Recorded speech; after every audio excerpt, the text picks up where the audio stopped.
Hello guys, and welcome to another quick tutorial from Vintage Radar. Today I'm going to show you how to adjust the watch band on your lip quartz watch. It can be a mechanical one, it doesn't matter, as long as you have this mesh bracelet, so this sliding clasp system that we need to adjust in order to shorten or to widen our total circumference depending on our wrist size. So what we are going to need is going to be a small tool that can be inserted right here. In my case, this is going to be the spring bar removal tool. You can find it inside the basic watchmaker toolkit. I'm going to leave a link in the description box below. You can even use a flat screwdriver that can be inserted right here.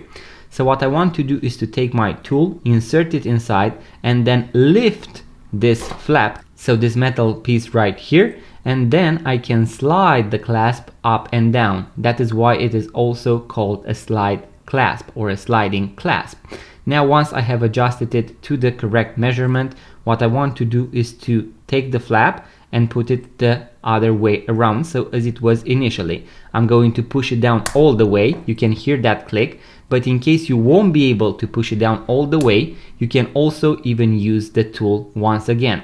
So I'm going to put it just like this, and now I'm going to push the flap the other way around, and you can even hear that click. So guys, that was the quick tutorial on how to adjust the bracelet on your lip watch.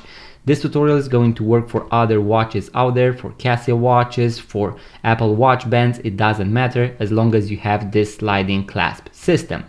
In case you enjoyed this video guys, make sure to give it a thumbs up, subscribe to this YouTube channel. Let me know in the comment section below if you found this video useful, what you would like to see next on the YouTube channel, and also if you would like to purchase your first vintage watch, make sure to check out our website vintageradar.com, because we have thousands of vintage watches for sale, link in the description box below. Thank you guys for watching. I'm going to see you on the next video.